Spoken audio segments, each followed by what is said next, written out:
Hi, I'm Andrew. And I'm Sam. And we're NB Board Gaming. And today, we are taking a look at Ankh by Simon Games, designed by Eric Lang, and illustrated by Adrian Smith.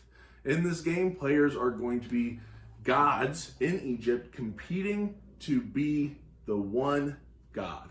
Egypt is moving towards a monotheist religion, and you are competing to not be forgotten, to be the last god standing. So let's see how it's played, and we'll get back and give you our final thoughts.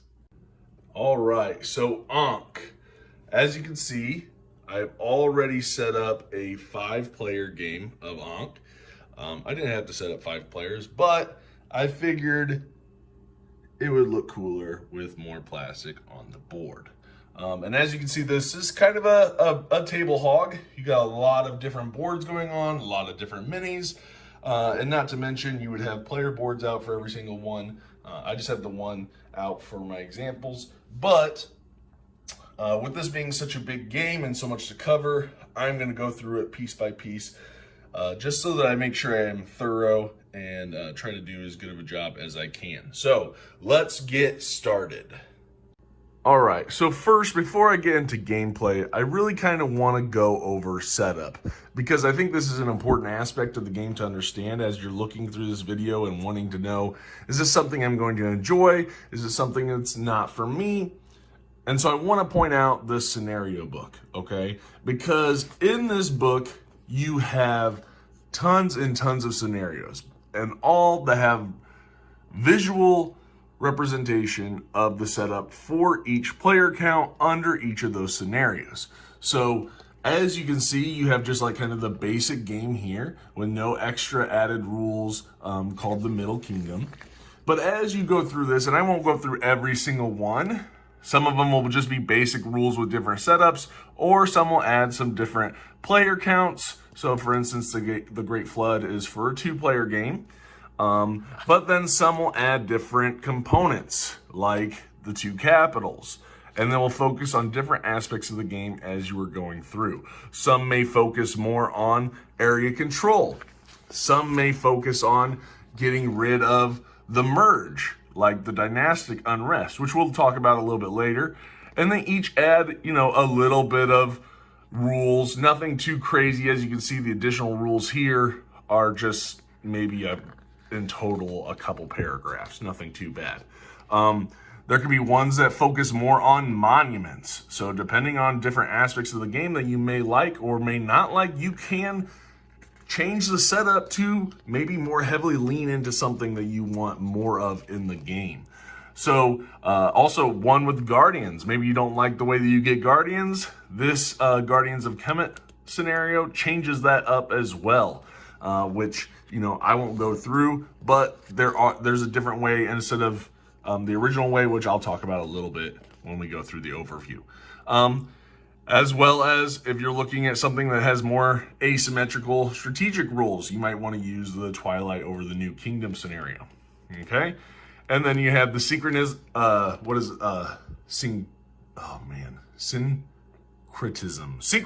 yes, sorry.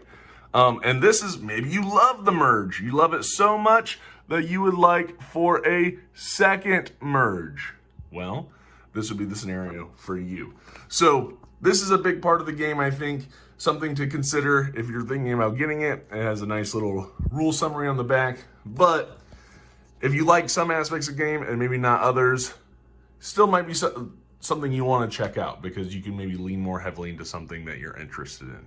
So that is how the setup is going to be done based on what scenario you choose for your game. Okay, so in Ankh, the idea is that each player that is representing a god, or is represented by a god, is going to be competing for devotion. Egypt is quickly moving towards a monotheist way of life, meaning that there will only be one god, and they're all competing to not be forgotten. Okay, and the game is going to end in a number of ways. Okay, the game will immediately end when a player's devotion token reaches all the way to the top, right? Once they hit that marker, they will immediately win the game. Another way the game will end is if after the 4th conflict event, right there, gods that are still in the red portion of this devotion track are going to be eliminated. The idea is that you have been forgotten. You're no longer relevant. So if that were to happen and all gods besides one were eliminated from the game, then that player will be the winner. Okay? Another way the game will end is that if everybody's eliminated, then there is no winner. Everybody loses. Do better next time. Okay? So there's that. And the last and final way to win is essentially going to be whoever is the highest on this track. Okay? So at the end of the 5th and final conflict event, you are then going to see who is the highest on the devotion track, and that player is the winner. All right, now let's go ahead and take a look at our player board just so that you can see how each player's board is going to be set up. It's all going to be relatively the same. The only thing that's going to be different is maybe going to be your god powers might give you some extra tokens. Okay, but first off, every player is going to get a player board that has a list of the Ankh powers. They will also get their 6 figures. There's only 5 here because we start with 1 out onto the table. You will have your merge tile here, or card, whatever you want to call this, which we'll discuss a little bit later when we get to the merge. Every player will have their own deck of cards or hand of cards, and these are the same. Every single player will have the same hand of cards, okay? And we'll talk a little bit about that when we get to combat. You will also have your bases for any guardians that you get. You may not use all of these because, as we'll see, not all of the guardians are in the game, but we'll talk about that a little bit more when we get to guardians as well. And everybody will start with 1 follower, and you will have your little extra Ankh tokens over here, which we'll talk about as well. So with your player board, the main thing that you're going to be looking at is going to be your Ankh powers. When we get to doing that action to get those Ankh powers, you're going to be wanting to focus on your god power and make sure you read that pretty thoroughly. Because, for instance, I'll use this as an example with Anubis.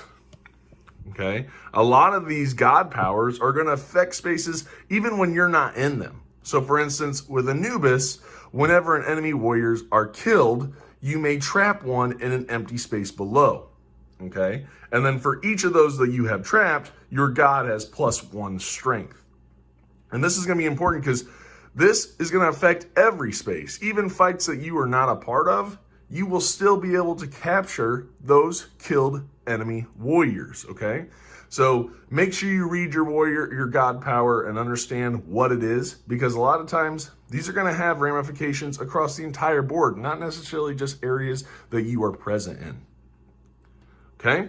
So all of the Ankh powers, no matter what god you have, are going to be the exact same. Everybody's going to have the same capabilities, all right? And everybody has the same cards. But we'll get into that a little bit extra. So let's now jump into the actions, okay? So as you are doing this, as you're going through this game, you're going to be taking primarily these 4 actions. This is all it's going to come down to. I know the game looks like it's big and complex and there's a lot of moving pieces, but ultimately it's going to come down to these 4 things that you're going to be doing, okay?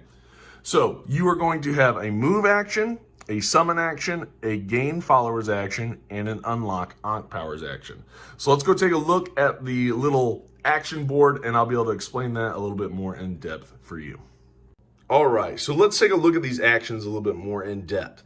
So when you're taking actions, this is going to be a top-down little mechanic going on here. So as you can see, when you start, depending on the number of players you have in the game, you're going to have different starting positions for these tokens. Okay, and when you take an action, you're going to progress the token across the appropriate track. But what's going to be important to know is that you have to, if you're wanting to do multiple actions, you want to make sure that you plan them accordingly, okay? So if I take the gain followers action, which we'll talk about in a little bit, I cannot then take the move action or the summon action because it is above it. So your second action will always have to be further down than your first action, okay? Also, if your first action is the unlock Ankh powers, that will be your only action of the game.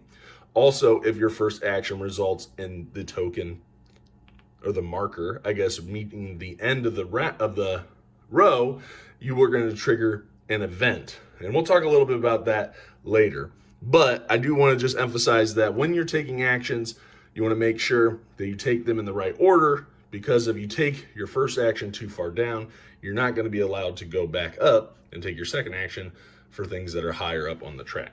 Okay? So first, let's talk about the move action. All right, so with the move action, I'm going to be using Anubis here.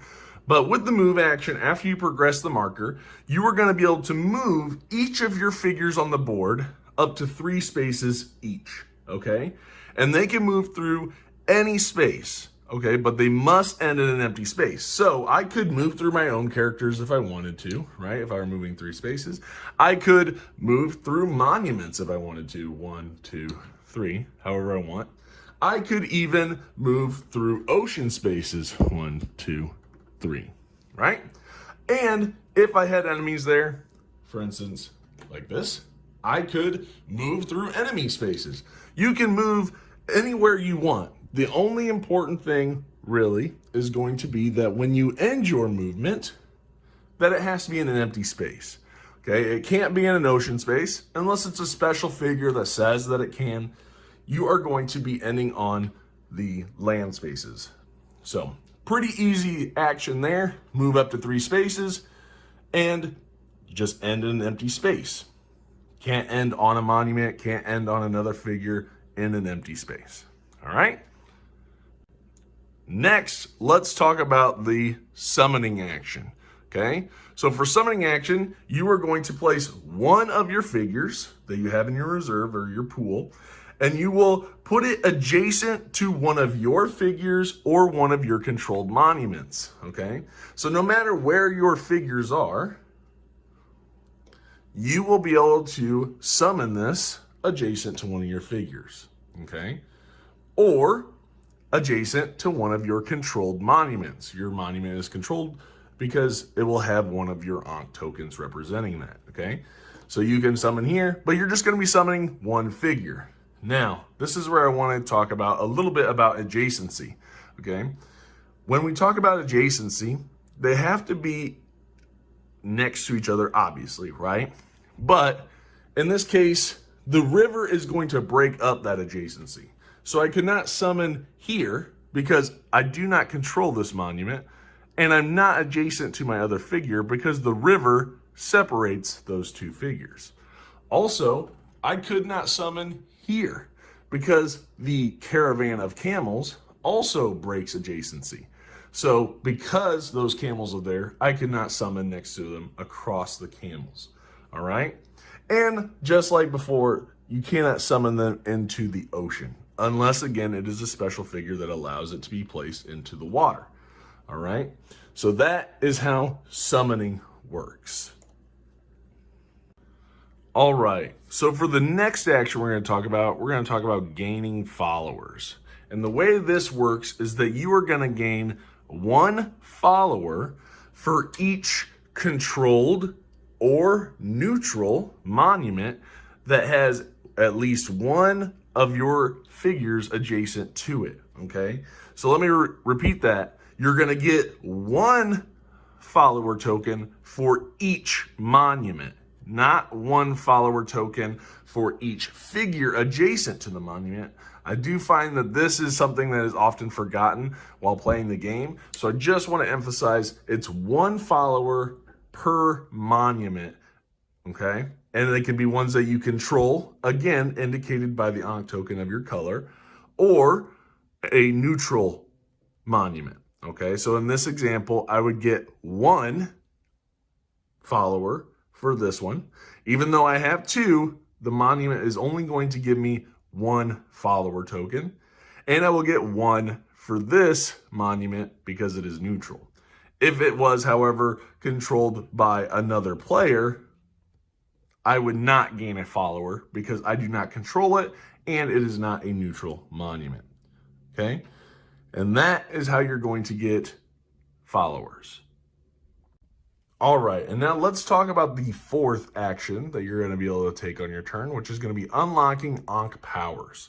Okay, now throughout the game of Ankh, you're going to be gaining these follower tokens, and one of the ways that you're going to be able to use these is going to be spending them to unlock Ankh powers.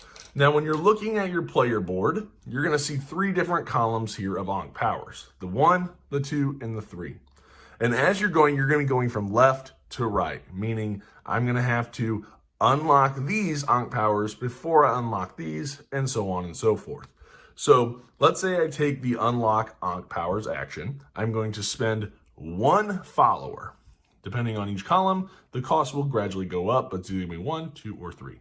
So since this is my first Ankh power, I'm going to spend 1. I will then take my Ankh token and I will place it in the desired power that I want.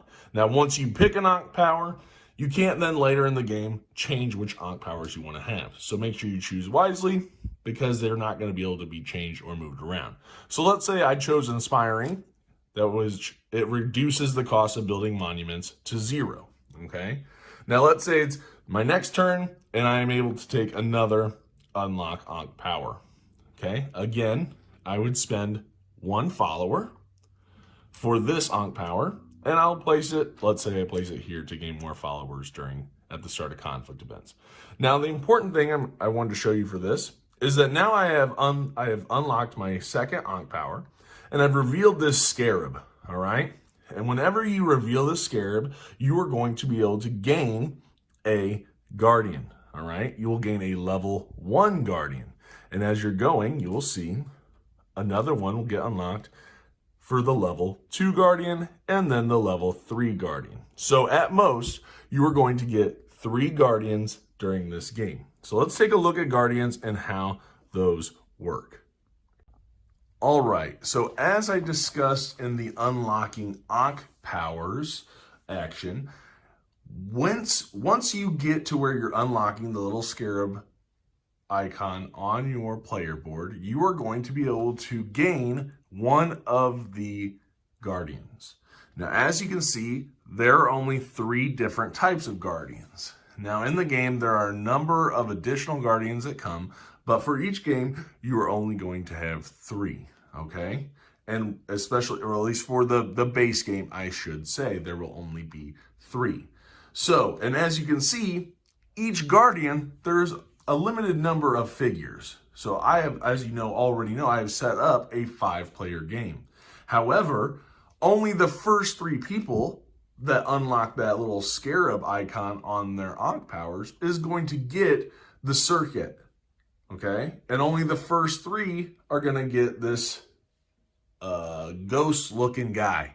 I'm not going to try to pronounce the names because I'll probably butcher them all. But anyway, you're going to see that not everybody is going to get every single guardian. So unlocking those powers is going to be a bit of a race, because you want to get these guardians and you want to make sure that you're able to get more figures out onto the board. And depending on the size of the guardians, there will be more or less. So if you have a small size guardian, okay, at most there are going to be 3 figures. However, if you have a large size guardian, at most you're going to only have 2 figures. And this number will decrease if you have less players in the game. So there might only be 1 or 2 of a certain guardian, depending on how many players you have. But once you have unlocked that first scarab, you will gain access to the first level guardian. And then once you unlock the second scarab, you'll get the level 2 guardian, and so forth for the 3rd level guardian. What you'll do is you'll take that guardian, place your base on it, and that will just now be one of your figures in your pool.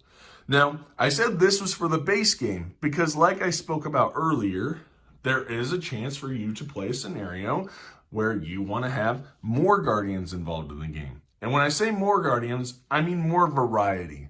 Instead of having 3, or maybe you don't like the idea that you have to race up a track and whoever is first come, first serve is going to get those guardians, you can change that a little bit in the Guardians of Kemet scenario. So in the Guardians of Kemet scenario, you will have only 1 figure of each guardian. However, there will be 6 guardians available, 2 level 1s, 2 level 2s, 2 level 3s. And as you'll see later when we're talking about events, the monument events, will also become guardian bid events. So that's gonna make it to where it's not so much of a race of who can unlock those Ankh powers the fastest, but you are going to be bidding on those guardians, and whoever bids the highest is going to win that guardian, all right? So it won't necessarily, if you want to change up how you get them, you can play that event, that scenario, I should say. If you want a more variety of guardians, that will also help if you play that scenario. So like I said, those scenarios can more emphasize on different aspects of the game, okay? So if you play that, you're gonna have a bid, and then only the person that bids the highest amount will lose those followers, okay? But they will get to summon that guardian right away in that scenario. Once they win them, they'll be able to summon them onto the board immediately, okay? And that is how guardians work. All right, so now let's talk about events, okay? Because this is going to be a very big part of the game. Obviously, taking the actions is going to kind of be your meat of what you're doing up to each event, all right? And how you're going to trigger event, again, is going to be when someone takes an action that moves that marker into the final space with the white background, all right? This is then going to trigger an event, all right? And what that means is you're going to advance this marker one space on the event track. And there are 3 different events that could happen. You're going to have a monument event, which shows the little pyramids. You're going to have the conflict event here, where you're going to battle and resolve conflict in all of the regions. Or you're going to have a camel caravan event. All right. This token, just so you know, is a tiebreaker token. And so whoever initiates this event is going to gain this. And this can be used as a tiebreaker. And we'll talk a little bit about tiebreakers when we talk about combat. So I'll hold off on that. You don't have to put it out on the board. I just do because it's a nice friendly reminder when someone advances it to know to take it. All right. And it doesn't get in the way or cover anything up. So for me, it works as a nice friendly reminder instead of setting it off to the side. Okay, so let's talk about each of these events. I'm going to do them a little out of order just so you know. So I'm going to talk about monument events, then I'm going to talk about the camel caravans, and then I'll talk about combat since that's a little bit more in depth. All right, so the first event we're going to talk about is going to be the control monument event. And the way that this works, when you trigger this event, you are going to be able to gain control of one neutral monument that you have a figure adjacent to. So really easy and really simple. I'm adjacent to this. If I trigger the control monument event, I just take one of my Ankh tokens that I have on the side and I get to take control of that monument. However, if there are no neutral monuments on the board, so if all of the monuments on the entire board are controlled, okay, that means that you can then steal monuments from other players. So let's say, for example, I had this, and this monument here was controlled by Osiris, right? Now, if there were no neutral monuments, so if all of these were all controlled, right? If there are no neutral monuments on the board, not necessarily neutral monuments that are adjacent to you, but neutral monuments on the board. If all the monuments are claimed, then you can gain control of an opponent's monument. Again, you have to be adjacent to it, but you would simply give back their Ankh token and then place your Ankh token to show that you are now in control of that monument. Again, this only happens if all monuments on the board have been taken and are under control. Then that is the only time that you can take someone else's monument. So that is the controlling monument event. Okay, so let's talk about the camel caravan event, okay? So in these events, whoever triggers it is going to get up to 6 camels. And what you're going to be doing is you're going to be using these camels to divide a region. And as you can see, I know we haven't talked about it yet because it's going to come up in conflict, but each region is going to have a little conflict token, which is going to tell you which region is going to be resolved in what order. So this one has a number 2. There's one down here that has a number 3. Up here is the number 4. Okay. But what you're going to be doing is you're going to be using these camels to divide a region. All right. You get up to 6 camels in order to divide a region. And what this is going to do is it's going to essentially take one region and turn it into 2 regions. Pretty self-explanatory, right? And this is going to be important for a number of cases. Okay, so once you've divided, you get up to 6 camels. Okay, but you have to make sure that each region that you now create, so let me move this out of the way so it's easier to see, has to have at least 6 spaces. So for instance, this region here that's been newly created has 1, 2, 3, 4, 5, 6, 7. However, which is fine. However, if I had built it like this, that would be invalid because now the region only consists of 5 spaces. Okay, so you want to make sure you don't make too small of a region. It has to have at least 6 hexes to create that region. What's next is that you will now take the next conflict token. Okay, since I already have 5 out there, I would grab the number 6, and you will grab the number 2, which is the region I just broke up. And I'm going to decide where these 2 tokens go. So I can either leave the 2 here, or I can move it over here, and whichever one is still blank, I will put the new conflict token there. Or I can, instead of putting this token here, since I moved that one, I can switch this with any other region on the board. Okay, so maybe I don't want this region to be resolved first or 6th. Maybe I want it to be resolved first.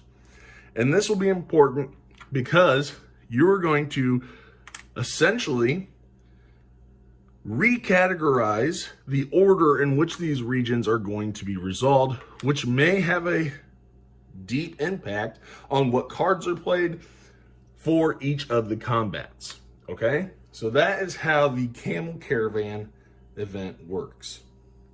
Okay, so let's talk about conflict events. Okay, I moved some pieces around. I didn't get too intricate and detailed, but I just want to kind of show you the gist of these conflict events, because this is where a meat of the game is going to be coming.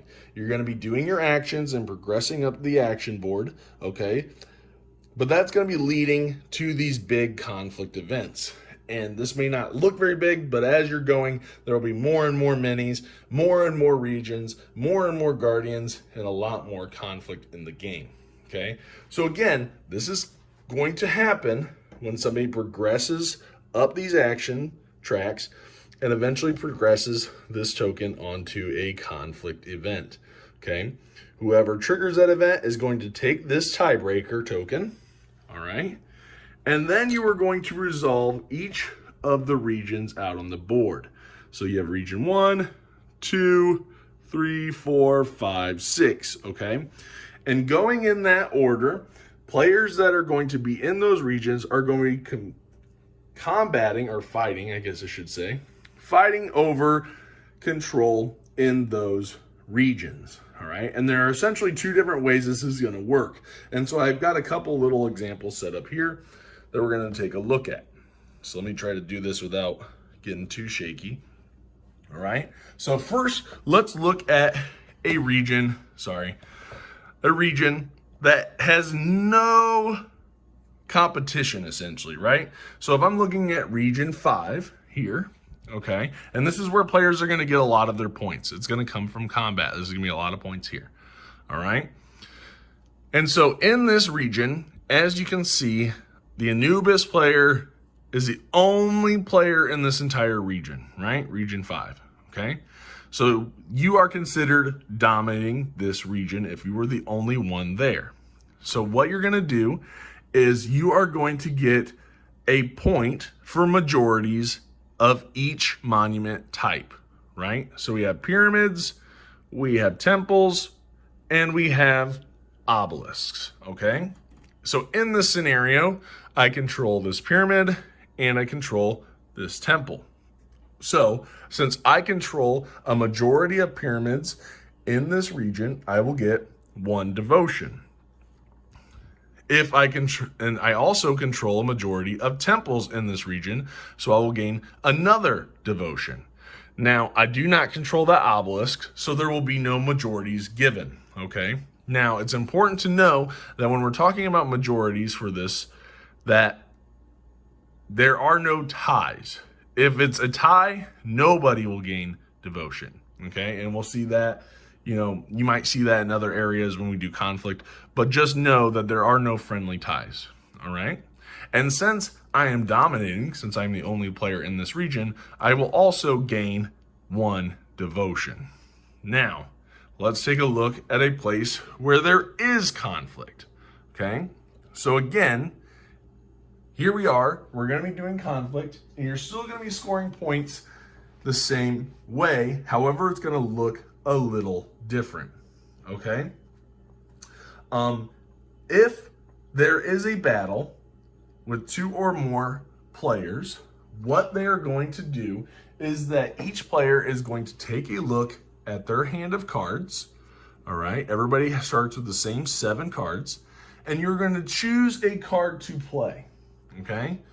And each one of them is going to do something different, based on whether you win or lose the fight, all right? So if we take a look at these cards, you will be able to possibly build a monument, okay? So this card will allow you to spend 3 followers, or if you have the Ankh power unlocked, you could build a monument for free, okay? So you will be able to build a monument, which then could impact the monument status out onto the board for that region, okay? So when you build this, you can build it anywhere in the region, and you'll immediately place one of your Ankh tokens on it and control it, okay? So you play that. You can play the chariot, okay? And this is essentially just going to give you 3 strength, okay? And strength is going to be important because that's going to determine who's going to win, okay? This one has no special effect, but each of these cards are going to give you some sort of strength value to add for your combat, all right? Some will give you followers, okay? So this one, you will gain a follower for each green fertile space on the board. You will gain a follower for that region, okay? And what's nice about this one is that figures can now be killed during battle. All right, this is your typical play this card, you get to pick up all your cards. So as you're playing these cards, they're going to stay down from battle to battle. You won't be able to pick them all up. You'll have to play this card in order to pick up your entire hand again. All right, you could have drought, where you are going to gain devotion or victory points for winning a battle for each of your figures that are in the desert space. So if you win the battle, for each figure that you have in the desert space, you are going to gain extra victory points, okay? You have the Plague of Locusts card, which is where everybody is going to be taking their followers into their hands. So they're gonna take their follower tokens in their hands, and they're going to be bidding followers to sacrifice, okay? And whoever bids the most, right, is going to keep their figures alive on the board. Now, it's important to know that gods never die, okay? They cannot die, so even if they lose, they will remain on the space. However, all other figures, whoever bid the lowest, all of their figures will be sacrificed, and whoever has the single most followers that were bid will stay on the board, okay? And this one, again, will add 1 strength. So that's how that works, okay? You have a miracle, which is after the battle, you are going to gain 1 devotion for each of your figures that were killed during this battle. And this can include deaths from Plague of the Locusts. So if your opponent plays that and you bid 0 and all your guys die and you just happen to play miracle, well, guess what? You get victory points for every single one of those that just died, okay? So again, you're going to pick one of these cards, you're going to place it face down, and then after everybody has chosen a card, they are going to reveal them. All right. And then this is when you are going to see, you're going to do a couple different things. If anybody played Build Monument, they will do that first. Okay. If both players or multiple players play the Build Monument card, the tiebreaker is going to be whoever is lowest on the victory point track or the devotion track. Okay. So that is how you're going to break up tiebreakers there. Okay. Then after all of the Build Monument cards have been resolved, then you are going to resolve any and all Plague of the Locust cards. Okay. So you'll resolve these. Then after that, you are going to resolve the battle, or you're going to do Monument Majority first. So everybody will get victory points again, like we talked about before, for having majority of each monument. Again, being 1 victory point for each monument that you have majority in. All right. Then you will resolve conflict. All right. Each figure is going to gain you 1 strength, whether it is a god or a regular warrior. Each of them will only give you 1. However, make sure you look at your player god powers, okay? So let's say Anubis had this 1 trapped warrior on his player board, right? And as we know, that this is going to give him an additional strength. So now Anubis, instead of being worth 1, will be worth 2 strength. So right now, we have 1, 2, 3 to 2, right? You would also add up any strength of cards that are played. Make sure you also check any Ankh powers that you have, because as you can see here, there are Ankh powers that give you additional strength. So for instance, if you have the Temple attuned, your temples are going to give you an additional 2 strength if you have any of your figures adjacent to it in that region. Okay. Also, there will be ones that could increase the base strength of your gods. So make sure you're paying attention to your gods' abilities, your Ankh powers, as well as any guardians that you have, because there are guardians that will have more than 1 strength. So make sure you pay attention to all that, add that all up, and whoever wins that battle is going to earn a victory point for that as well. All of those players are going to, all of the opposing players, their figures would die. Again, guardian or warrior, gods do not die. And you will gain 1 devotion for winning that battle. Now, if there is a tie in the battle, so for instance, let's say Anubis did not have that warrior on his player board, right? And it was just 2 to 2. Then, if one of those players has the tie-breaking token, they would use this to break the tie, okay? However, this can only be used once during each conflict. So once you use it, it's done. You can't use it for this fight, and then for the next fight and the next fight if you tie. It's a one and done kind of thing, all right? So if you play that, then you'll break the tie and you'll still win.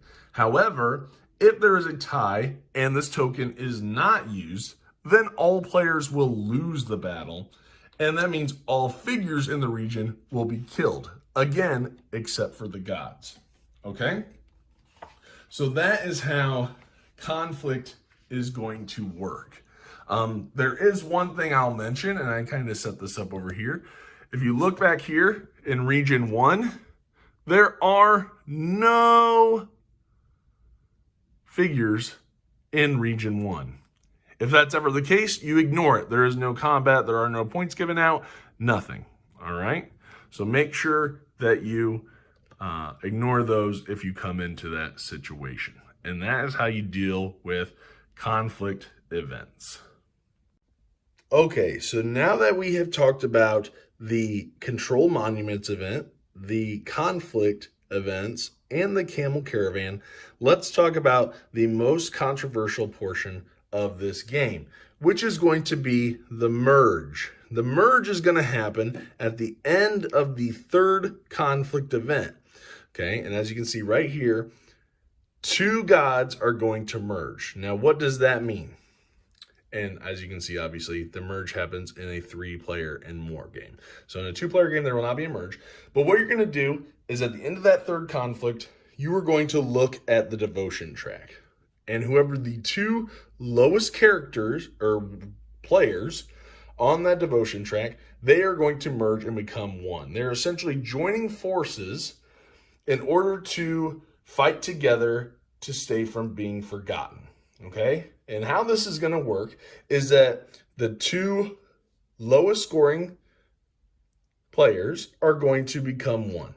So whoever is the top of those 2, his or her victory points, are going to go all the way back to the last player's victory points. Okay?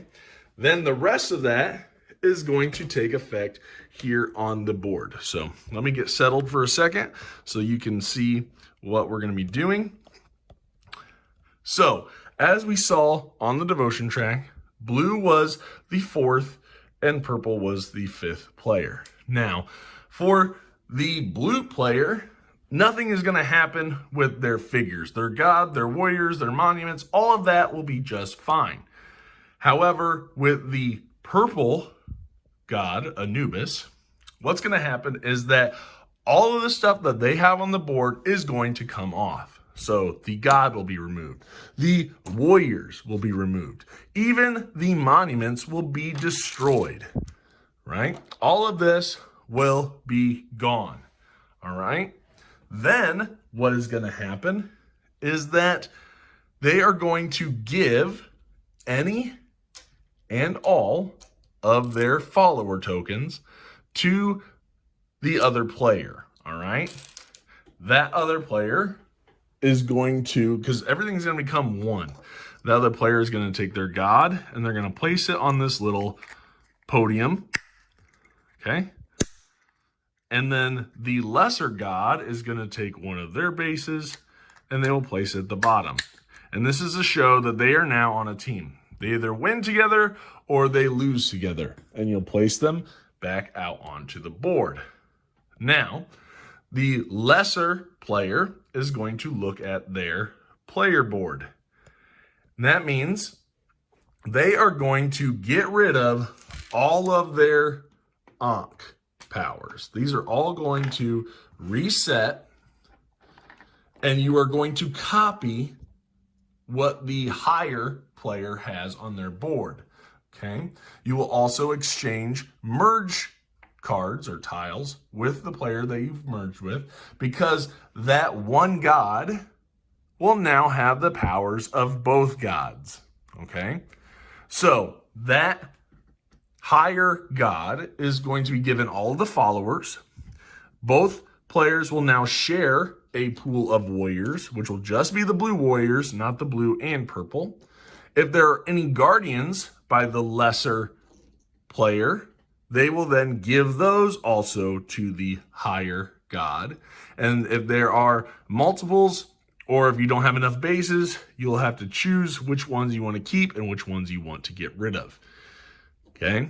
So all of that is going to change. The board is completely going to change. One player will essentially be eliminated, right? You'll only have one deck of cards. You will not each have your deck of cards. You'll just use one deck, which will be the higher player's deck of cards. All right? You will only use the higher player's Ankh tokens and their figures. All right? But you will share the pool of gained followers. Well, you might say, well, how the heck are you supposed to share when the one player has absolutely nothing? So now their turns are going to change. So from now on, those two players are going to take one action per turn. Okay? They will take one action each. So they'll still go around the table as normal. However, when it comes to their turn, they will each only take one action. All right? And they can take the same action if they want. Unlike before, you cannot take the same action multiple times. This one, if one player takes the move action, the second player controlling that god can also take the move action. All right? So they do have that ability as well. So that is how the merge works. Now, when making decisions in combat or just in general, the higher god will have the final say. So if there's a disagreement, they will have the final say in how they do it. But they will, from now on, be working together through the game. They'll either win or lose together. Now, one thing I do want to add is that if you do not like the merge in this game, if you're like, ugh, I really hate that idea, I don't like player elimination, and you feel like that really is player elimination, what's great is that, again, if you refer back to the scenario booklet, you will see that there is a scenario called the Dynastic Unrest, which will do no merge. Okay? Now, take that as you will. Maybe you think that changes too much of the game, but it's totally up to you. Again, it's an aspect of the game that you can take or leave. It's up to you however you want to view that rule. And so I'll leave that up to you to decide on your own. All right, so that is how you play Ankh, Gods of Egypt. So, I'm gonna jump into this right away if that's okay with you. That's fine, I'll let you go first. So, even though he got the game for me. Right, so we got the Kickstarter edition. So this was the first of the trilogy that I backed on Kickstarter. We've played Blood Rage, we've played Rising Sun, and now we've played Ankh. Now, this is the first one that we've pledged on Kickstarter, and I went all in. So all that stuff that you saw in the video was all deluxe. You know, I tried not to include too much expansion stuff in there, which I can't remember if I did. Maybe I did. But just so you know, that's all the deluxe upgraded stuff. Lots and lots of plastic. And of the three, we've played all three. This is my favorite of the three. I'm just going to throw that out there now. It's the best. I've played the other two. I own Blood Rage. I'm actually selling Blood Rage because of this game. But I will get into that a little bit later. I just want to throw that out there now. I like this game. Okay? So let me jump into the positives. Okay? This is my favorite dudes on a map game. In this game, and it's hard to say that the production is phenomenal. The production is so good, and it does factor into how much I enjoy this game. I can't deny it. I'm not going to lie. The fact that I have the upgraded stuff is great. It really does elevate the gameplay. Because in the base game, everything's in cardboard. You know, you have cardboard tokens that represent all the monuments and all that stuff. And this is it's just so much better with the plastic pyramids and everything. So I'm glad that I went all in. This is one of those games where I went all in and I don't regret it. I don't regret it. I haven't played the Pharaoh expansion, I think is what it's called. Yeah, Pharaoh expansion yet. And I'm not sure how that will affect my opinion. However, going through this, I love the asymmetrical player powers between the gods. They all are very different. They're all very strong. I feel like each god has its strengths. In the right situation, some of them are crazy powerful. And they all feel that way. And I like the combat in the game. I like that there's so much combat. Okay, I like that. Ooh, what actions do I want to take? Do I want to trigger this event? Ooh, maybe I don't. I don't really want to do this event, or I don't want so and so to get that event, so I'm going to trigger it first. But I might only get one action. Do I want one or two? You know, it gets to where it's all of it is just build up. You know, you're getting these monuments, you're building these monuments, you're putting more and more guys, you're fighting over this region. I really like it. I like the race to get the Guardians, right? You're building up those Ankh powers to try and get these sweet minis, right? I love minis. Right. And like, even with the Kickstarter, you get the one. I can't ever pronounce his name. I'm really bad at that one. If you didn't we give him like I gave him a nickname because we couldn't. What'd you call him? Gosh, what was it? It started with like a P. Well, yeah, his regular name starts with a P, but I can't remember. If you think about it, let me know. Oh man, but that's a good nickname. But like, yeah, that's a way for whoever's in last will always have this giant mini that's worth 3. I didn't show him in the video because I was trying not to, go into all the extra stuff. Mm-hmm. But I like that. I like all the Guardians. I love, and I'll throw this out here. I am one that enjoys that scenario book. If you don't like the merge, don't play with the merge. There's a scenario for that. Mm-hmm. If you don't like that you have to race to to get the Guardians, play the one where you auction off the Guardians and you bid for them. And it's not whoever the fastest is, but who can bid for those Guardians. And you get 6 instead of 3.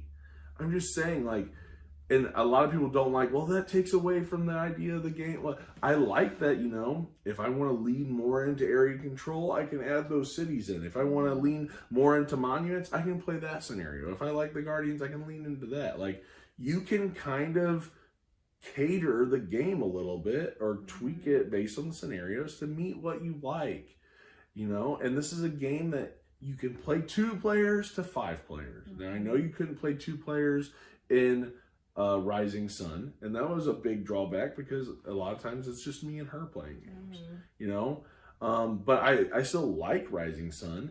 And Blood Rage, you could play 2 player, but I really didn't like it. I didn't enjoy it. I didn't feel that tension or that I didn't get that joy of playing that in Blood Rage.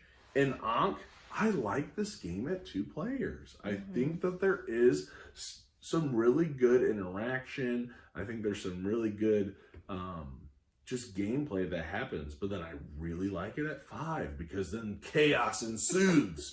And everybody could have 5, 6, 7 different figures out there, and you're all fighting over these different areas, and you're cutting up the regions, and it's like the rules are so simple. Do I move? Do I summon? Do I gain followers? Do I upgrade my powers, right? And then you get to fight and you're playing cards. It's simple. The card combat is very similar to, what I would say similar to that of Blood Rage, and I like that. I think it's simple, quick, easy, whatever. I like the game. This one rates very highly for me. Now, let's talk about, I guess I'll let you, I've been talking a while. You can talk about your positives. You love the Egyptian theme. Yeah, okay, so I love the theme. I've been disappointed because in other Egyptian games because I feel like it's not that thematic. I feel like other Egyptian games. That's what I'm saying. Other Egyptian games, not this game, other ones. And so I have been searching for Egyptian games that I feel like are thematic, and this one definitely fits that criteria. Very thematic. The pieces, like you said, the production is amazing. The artwork is amazing. The fact that there are like all the different gods that you can play and they each are powerful in their own way. I feel like there's not one that's like, oh, that's the most powerful one. Not really. Kind of depends on the game that you play. Like they each have their own thing. Their own strategy to playing. I love the Guardians that you can get those as extras. I love the different monuments that you could, the pyramids, the temples, the obelisks, like everything is, I'm not one for area control combat type games, but this one I love, and that's normal. I'm not one to want to be like, ooh, let's fight, but that's the whole part of the game, and I feel like it makes it fun. I love that you can score points even not winning. Like, you don't have to win the fights. You can still earn victory points. Yes. And that's what I like too, is it's not all about just like, oh, I just have to win every single combat I have. There's ways that you can win in different ways. So I love that. I was really excited when he backed this game because he would show me pictures of it. I told her I was backing it for her. Yeah, he did. He was like, hey, so I know this is going to be a lot of money, but I'm doing it for you. I'm doing it for you. And so I was like, that's how he got me, is I was like, okay, like it's an Egyptian game and it looks amazing, so sure, go ahead. You know, but yeah, I love the theme. I mean, I love everything about it, and I was really hopeful. No yeah. negatives? I don't know. Okay, I would say... You want to talk about negatives now? I was trying to get all my positives out. Sorry, I mean, yeah, a lot of... it's hard to find negatives on it. There's negatives. The only negative... The internet will tell you. The only negative I would say is when you have to merge with another god. When you're in the final, you're in the last, you know, the two people that are in last have, but you also don't have to play like that if you don't want to. But I would say that part, with that part is cool, but the part that I don't like is that you essentially lose everything. If you're the lesser player. You're pretty much eliminated. Yeah. So then you're also having to work with another person to make decisions, and so the merging, I'm not that much of. I've only had to merge once out of the times that we've played, but I feel like the merging kind of stinks. And I think when we played, you do get a sense when there's a merge. There is, at least in the times I played, people get disappointed. They're kind of like, oh, and it just kind of almost changes the mood of the game. Okay, and I think when it comes to the merge, yes, you can play without it, and a lot of people are like, well, you know, that's not the idea behind the game. That's not the the point. Like, they want to play it as it was meant to be played, and I get that. But I mean, and it's very thematic. You know, the idea is that you are fighting to not be forgotten. It's essentially player elimination, and nobody likes player elimination. Yeah. You know? But the times we have had people merge, and multiple times, you know, they're like, oh.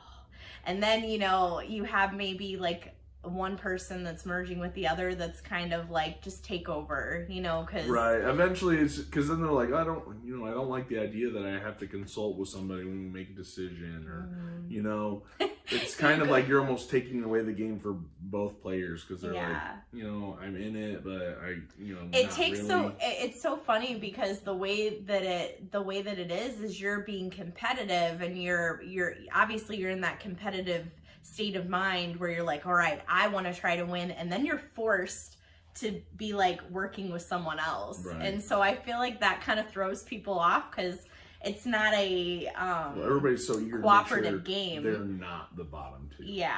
Like, oh man, I really don't want to be the bottom two, like, because you just don't.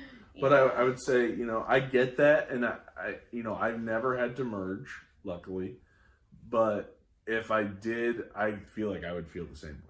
You know, and I get that, but I think, you know, if you want, you can play without it. If you don't want to, that's fine, and that's why I like that scenario booklet. It changes up the game. You have the option, You're not forced, and it doesn't add a ton of rules based on whichever scenario you want to do. Okay, I have not played all the scenarios in there. I hope I get to, you know, soon. But that's the one negative, is that the merge, and that's what everybody always talks about, is the merge. And so I think it's thematic. I think it is thematic. Maybe it's more thematic than, you know, really practical in the game, but to each their own. You know, like I said, it's not broken if you take the merge out. It's not broken if you take it out. If you leave it in, I think it just comes, maybe you love the merge, and there's a scenario where you can have two merges. I mean, if that's what you want to do, go for it. It's a cool concept, honestly. So I tip my hat, you know, they tried something different. You know, I'd be curious how it went when they were doing playtesting and stuff, but that's good. So I think that's the one major negative. The only other negative that I have, and this seems like a minor gripe, is I feel like the box quality is not that good. because the box just feels flimsy, and this is just me because Is you it have recycled cardboard? I don't know. Maybe. I don't know. But anyway, it just feels flimsy than a lot of games that I have. I mean, there is a lot to put in these boxes. And I have managed to put them all into 2 boxes very meticulously, and I had to be very careful. But that's the only thing is I felt like the box was just not really that good of quality. I even checked with like the Blood Rage. I felt like the Blood Rage box was more sturdy than this.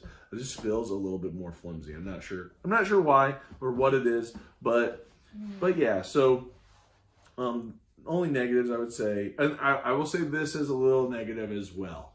Setup is a little long. It's I mean, especially if you're doing it all on your own, you're gonna put everything out, and depending on what you're doing. Setup can take a little while, but I mean, this is a big, grandiose game. Yeah. So the experience that you get for the setup is great. Yeah. I don't mind the setup because I know I'm about to partake in a huge battle over Egypt that is gonna be epic. Yeah. And so I'm fine with that. But no, it's gonna take a little bit to set up, or at least that's been my experience, playing it. And so so those would be the only negatives that I can think of for the game. But other than the box, component wise, off the chart. Love it. Yeah. So let's do our ratings for Ankh. Also, real quick before, how would you, having played, I know we didn't do reviews over, Rising Sun or Blood Rage, but where would you rank them for you?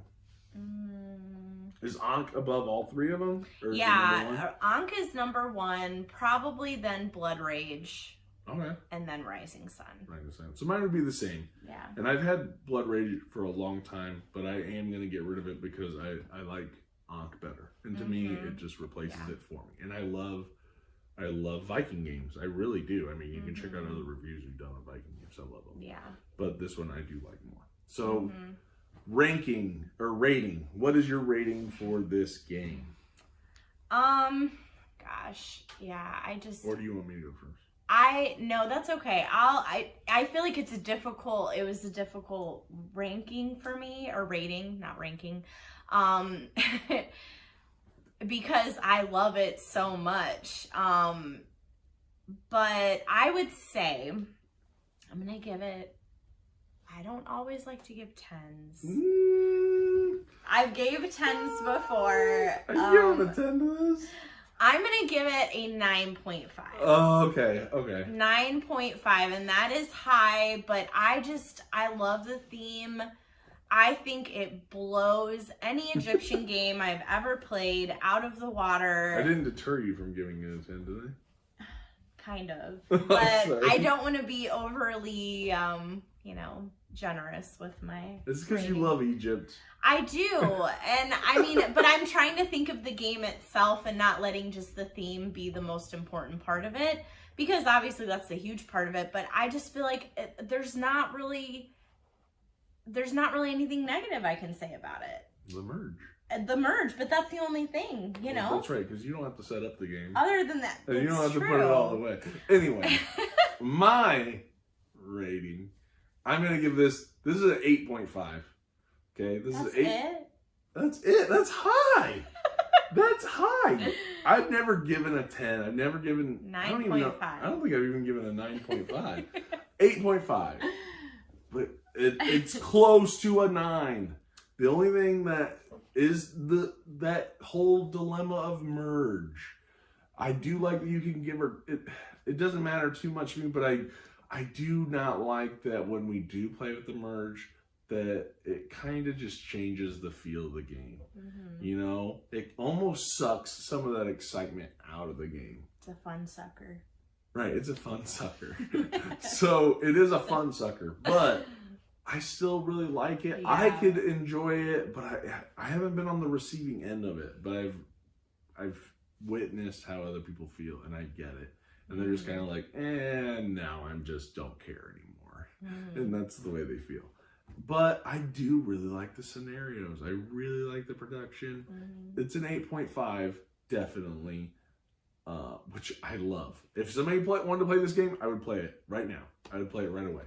But that's me. So 8.5 is a good. Just know I'm a little bit more harsher when it comes to ratings than somebody else. Samantha is like, I love theme and I love beautiful colors. No, I'm just kidding.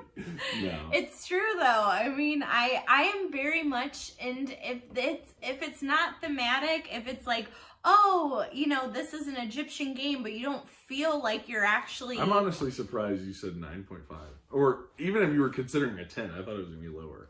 Really? Yeah, I really did. Yeah, I mean, and no offense to Emotep, but when I played that, I was like, okay, this was not what I thought it was going to be. It was like when you first got into the hobby and you got that game, she had such high hopes. Anyway, we're not talking about Emotep. I'm just saying, but when it comes to, if you like Egyptian games or history typed games, this one is perfect. I feel like it's a perfect. I'm not sure how much history is in it really, but I mean I like. Well, I mean you're learning about the different gods. True. That part is really cool. It's a good game. Yeah, architecture, stuff like that. Because of the pyramids and the obelisks and stuff. Right. All right. So anyway, I think we dragged this out long enough. I could go on and on. So so that's Ankh. By Simon. Go check out the game. Also, feel free to like, comment, subscribe, and click the little bell icon so you get a notification every single time we post a video. Thanks for watching, and we'll see you guys on the next one. Have a good day. Bye.